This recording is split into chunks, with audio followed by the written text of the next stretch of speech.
And if you want to create lasting change in your life, hear me, I believe you can.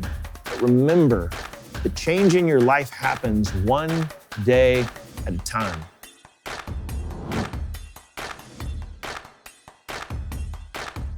I don't know about you, but I always love the morning after Christmas. The kids are usually sleeping in because everyone was up so early on Christmas morning. There's usually open boxes laying around the living room with a few remnants of wrapping paper here and there. I love sitting in the quiet, enjoying the Christmas tree because I know in just a few short hours we'll be putting it away. Another year is coming to a close, which forces us to look back and to think about all that has happened over this past year. And as we sit here right now, it also makes me wonder, how do you gauge a good Christmas? I mean, most of us, I would guess, have some type of scale that determines whether or not this Christmas, or really any other Christmas, goes down as one of the better ones. And I would imagine most of us already have determined whether this Christmas will fit on the spectrum. See, where it fits, however, is determined by how we measure it. So how do you gauge a good Christmas? When I was a kid, I measured Christmas by one simple thing. Did I get what I really wanted that year? See, my parents always did a great job of making each Christmas incredibly memorable. We did not get a lot the rest of the year, but Christmas was always amazing. And I can remember one year when I was 10 or 11, and all I wanted that year was magic tricks. I loved learning card and coin tricks, and actually I still do. But that year, my parents got me a video magic kit. It was one of the few kits that actually came with a VHS instructional video. Now, I know some of you right now are asking, what in the world's VHS? Maybe you should grab your phone and Google it. But in that kit, there was some sponge balls, and I could not wait to learn the magic trick that went with those. I practically wore the VHS tape out the day after Christmas. But after hours and hours and hours of practice, I finally had it down and could show my mom and dad and my sisters. So just for kicks, I thought I would show you part of that trick right now.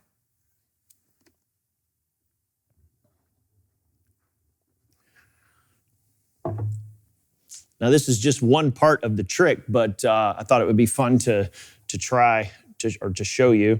So all you need to do is pay attention to the three sponge balls, all right? Now pay really close attention. I'm gonna take this one, and I'm gonna place it over here in my left hand. I'm gonna take this one and place it over here in my pocket. So how many are here? Most people would say 2, but in reality there's 3, okay? Again, just pay close attention because it happens fast. I'm gonna take these 2, I'm gonna place them here. I'm gonna take this one and place it over in my pocket. So how many are here? Yep, that's right. There are 3 sponge balls. Now, here's the thing. A lot of times people think I keep an extra one over here in my hand, but I actually don't, okay? So you do really need to keep a close eye on all 3 of them because I'm gonna take this one and this one. I'm gonna place it here in my hand. I'm gonna take this one and place it over here in my pocket. So how many are here? Again, you're probably saying 3 at this point, but the truth is there's none because they've all disappeared. And now you know why I had such an awesome Christmas when I was 10 years old. Now, as a parent, I also tend to gauge Christmas by the quality or maybe even the quantity of presents under the tree. However, the presents aren't necessarily for me, of course. They're really for my kids. I think everyone here who has children wants their kids to have a memorable Christmas. Even as a pastor, if I'm completely honest with you right now, I have a gauge for a good Christmas. This one is often determined by the tangibles of the season. A good Christmas sermon, how many showed up to our Christmas Eve services, how many have actually logged on for this experience right now today. See, for others though, it might be a meal, having all of your family over to your house for a gathering or a myriad of other things. And these are all good things. And hear me, I urge you to do them. However, I want to first encourage you to receive the gift that God desires to give you, okay? Now, I'm about to say something that actually might shock you, so hang with me for just a few minutes and give me time to fully explain my thought. There's a sense in which Christmas really is about you. Because see, you desperately need what only the Christmas event can give you. 2,000 years ago, Jesus left his home in heaven to come to earth as a man. The Apostle Paul actually writes about this in Philippians chapter 2, verses 6 and 7, where he says, Christ himself was like God in everything, but he did not think that being equal with God was something to be used for his own benefit. But he gave up his place with God and made himself nothing. He was born as a man and became like a servant. So why did he do this? Because there was no other way for you to become fully alive in a personal relationship with God. That's why. See, and today, I want us to simply focus on this thought of Christmas being about us and that we need to, and what we need to do to strengthen our relationship with Jesus. See, maybe today, in this brief moment of calm, you can begin to think through what little changes that you and I need to make in our lives that will make our relationship with Jesus just a little bit stronger. I read a fascinating book this past year that I'm actually having our entire staff read right now. The title of the book is Atomic Habits by James Clear. It's a great book, highly recommend it. But in the book, he talks about how little habits can make massive impact on our daily lives. And I want to read something that he wrote at the very beginning of the book.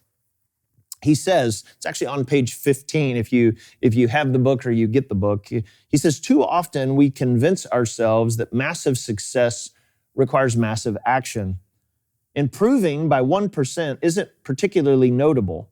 Sometimes it isn't even noticeable. But it can be far more meaningful, especially in the long run. See, the difference a tiny improvement can make over time is astounding. Here's how the math works out. If you can get 1% better each day for a year, you'll end up 37 times better by the time that year is done. Conversely, if you get 1% worse each day for a year, you'll decline nearly down to zero. See, habits are the compound interest of self-improvement. The same way that money multiplies through compound interest, the effects your habits multiply as you repeat them. They seem to make little difference on any given day, and yet the impact that they deliver over the months and years can be enormous. It's only when looking back 2, 5, or perhaps 10 years later that the value of good habits and the cost of bad ones becomes strikingly apparent. See, as I read that for the very first time, I thought, man, this is so true, not only in our day in and day out life, but also in our relationship with Jesus. See, so many times people attack a relationship with Jesus as this massive thing that they must do all at once. And then people get discouraged, and they also get frustrated when things don't go as they had hoped or had planned. And they give up on a relationship with Jesus, and they give up early. See, again, in Philippians 3, Paul writes towards the end of his life, he says, I don't mean to say that I have already achieved these things or that I have already reached perfection.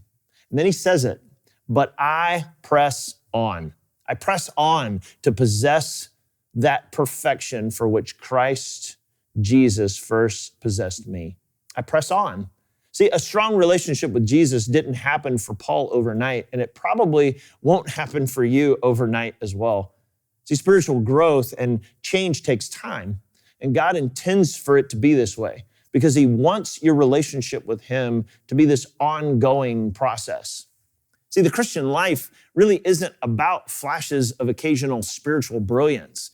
It's really about day in and day out consistency. See, flashes of brilliance come and go, and they're wonderful to experience in the moment.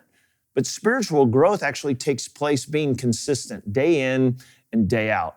And I would imagine most of you want to grow in a deeper relationship with Jesus. I mean, after all, you've logged in today. You're a part of our church.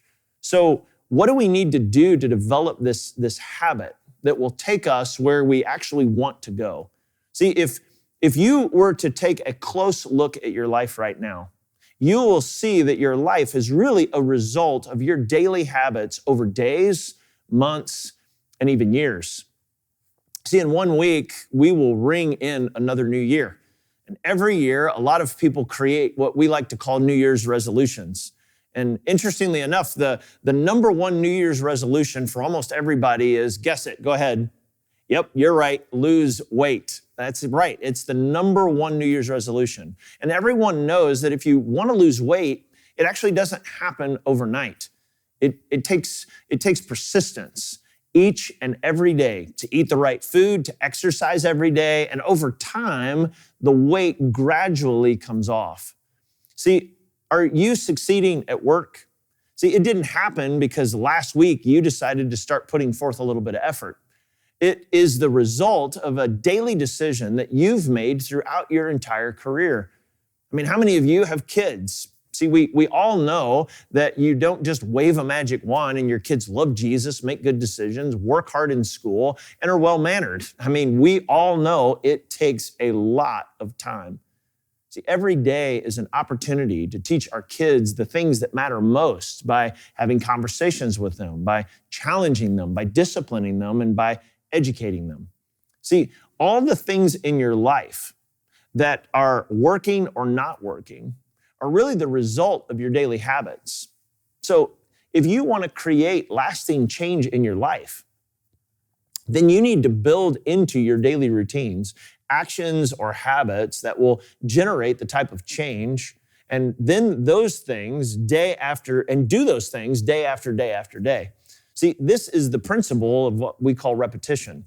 You do the same thing again and again and again, and the more you do it, the stronger it becomes. And this works on both the negative and the positive level. So you need to use this principle to your benefit. David actually wrote some powerful words in Psalm chapter 90, verse 12. He says, "Teach us to number our days, that we may gain a heart of wisdom." Well, I looked this up in the Living Bible because I wanted to see how it was written, and I loved it when I found it, how it was written. It says, "Teach us to number our days and recognize how few they are. Help us to spend them as we should." See, David is saying every single day counts, and how we spend each day adds up to the sum total of what our life ultimately becomes. This is known as the principle of one. See, if you have a fortune equaling $1 million, it's made up of 1,000,000 $1 bills. If you walk 5 miles, the journey actually consists of 10,000 steps made one at a time. If you live 80 years, your life is made up of 29,200 days lived out one day at a time. See, if you take $1 out of your bank account 1, 2, maybe 3 or 4 times, you really don't miss it all that much, do you? But if you keep doing it, and you keep doing it, and you keep doing it, eventually you'll drain your account and you'll be broke. See, even though it's only $1, when you squander it, it adds up and can actually come back to haunt you. See, the biggest lie that we tell ourselves is that one thing that prevents us from experiencing lasting change is this one time won't hurt.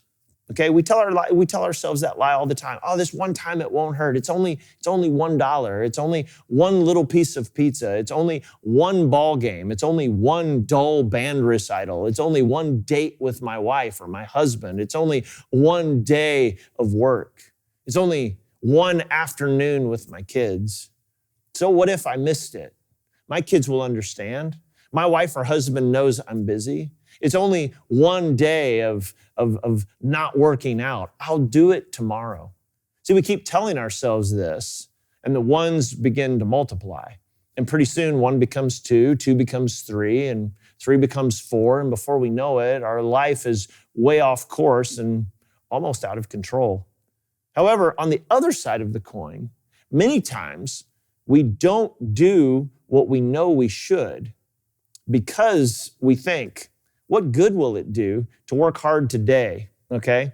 What good will that do in my life? See, a lot of times we will tell ourselves, man, I'm so far behind, I'll never catch up. What good will it do to spend quality time alone with my spouse? This relationship is far too gone and already on the razor's edge. What good will it do to take my kids out for breakfast? They really don't want to spend that much time with me. what ends up happening is we lie to ourselves about the power of one. And we use that as an excuse to really never take action. In Proverbs chapter 3, verse 11, Solomon, the wisest man to ever live, teaches a very simple principle. He says, wealth from get-rich-quick schemes quickly disappears. Wealth from hard work, however, grows over time. So he says something that he's saying, in essence, you don't become wealthy overnight. You have to build your savings a little at a time, and that takes hard work every single day. However, Solomon, I don't believe, is just talking about money and financial management here, okay? I believe he's also talking about life management. The same principle that takes you from rags to riches takes you from disobedience to obedience. See, the brink of divorce to a reignited romance, rebellious children to a tight-knit family, surface-level relationship with Jesus to a deep, meaningful relationship with Jesus. See, hear me, and this is so important that we don't miss this. Don't ever underestimate the power of one.